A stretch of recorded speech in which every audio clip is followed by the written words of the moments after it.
2022 is the International Celebratory Year of Glass, and there's no better way to do that than in the Glass City with a glass artist, Chuchen Song, who is part of the 2022 Momentum Intersection exhibition. Chuchen, thank you so much for having me in your space. This is amazing. Your work is just incredible. Thank you so much. Yeah, I'm really happy to have this opportunity. Thank you so much.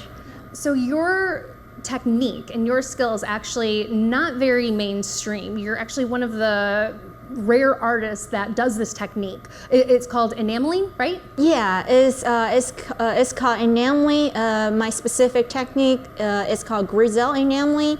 It's a French word. You can call it grisaille or grisaille. It depends on how you want.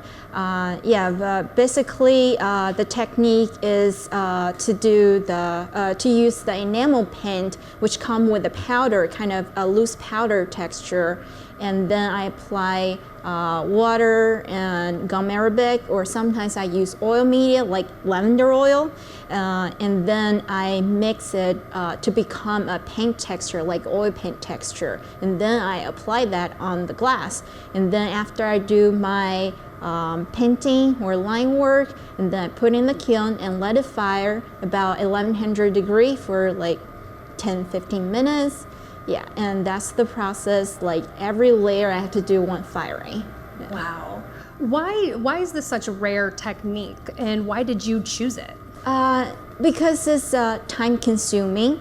It's time consuming and require a lot of thinking and ahead. Sometimes you do require some drawing technique inside. So I think that's why a lot of people, because it's just so complicated and time consuming, a lot of people choose not to do that. It's just a weird technique or a complicated thing to do. So I really like the light, when the light comes through the glass, the glass has the subtlety and the very dreaming quality in it, especially when you look at for example, church window, the stained glass. You always enjoy the light when it comes through the glass, and it just makes the whole quality become so dreamy. And that's a part of the reason I love glass, and so why I choose this technique, because you can just appreciate the drawing, the painting on the glass, and make it in like a storytelling method. I guess, where do you get your inspiration for some of these settings? Most of my imagery, most of my work, it comes from the symbolic elements from the ancient Chinese culture and where I come from. I'm originally from China. In Chinese, we said it, 图必有意，意必吉祥. That means every imagery has a meaning behind it. And all of the meaning is meant to be a good thing. I love to use that, become a part of my design. I want all my work, all the imagery, make people think what's the meaning behind of it. Like for example, the frogs and the imagery, it's a little bit overwhelming and it seems a little weird. But the frog in the Chinese culture, that means the fertility. As a Chinese woman, that I actually born in the one-child policy period time, and it only lasts about 30 years, and it started in my generation and ended in my generation. Like my work has been talking about the women's situation, how women kind of experience the social order and the kind of struggle in this culture environment. And I don't know, I just feel kind of we're still working on struggling, or still like working on changing the environment.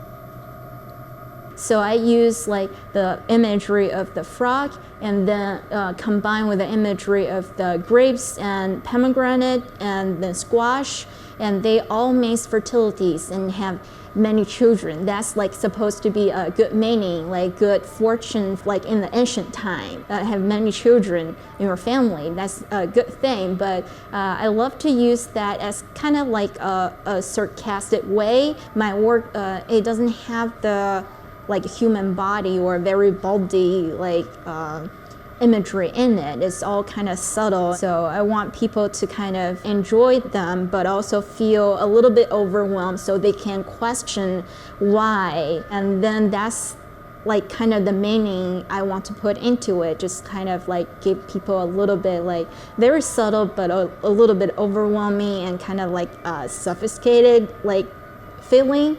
Yeah, I guess that's the reason I just put like a lot of detail in it, so kind of get people kind of dive into it, but also like drawn into it a little bit.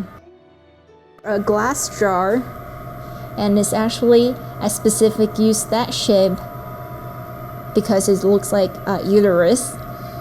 And inside the glass jar is many of goldfish inside. And I use goldfish a lot in my work because goldfish is actually originally from China, and it's goldfish, they don't exist, they never exist in the wild because they are human-made like creature. The ancient Chinese start breeding the goldfish from the wild golden color koi fish. On the goldfish that has the fancy tail and swollen eyes and sometimes like very nice spot color and sometimes loose. Some goldfish, they're lack of like the back fin. Ancient people, they found that's like interesting character to have. Those characters are actually not good for them. They're actually naturally they're the type of illness. It shouldn't exist in the wild because that's just gonna make them harder to swim, harder to breathe, harder to like catch any food. But because they are human-made, they don't have to. People feed them, breed them, so they just live in their happy life and never would thought about like it's not right, like. And having the goldfish in the jar is kind of the symbol of the people not knowing like the environment is not good for them, or they just live in their happy life not knowing the problem, the situation, and they just live in their short life because their swollen eyes and like the fancy tails. They never realize the problem because it's just a normal thing for them. It's kind of, I use that to suggest the human symbolic elements in the Chinese culture. Is about like is all animal and plants, and in the ancient time Chinese people use the status of the plants and an animal to suggest the human status, to suggest like our life. And so I use goldfish as kind of the similar thing to suggest like in the real society we don't realize like we live in kind of like a not healthy environment, or we don't realize the problem because it's just become a normal thing for us. Do you think art has that ability to make change? I feel yes. I definitely feel yes. The art definitely have a very unique and powerful language to not changing, but just like make people aware of like the situation, aware of like things that happening. And also I feel art is a way to solve your own problem and to kind of like evoke people that has the same problem. And I feel the art language is a great way to kind of realize the problem or realize the situation, and people can really have the same topic, and we can actually share the experience and heal from the problem. And a lot of times, like, we don't realize the problem or we don't realize the situation because it's been there for thousands of years.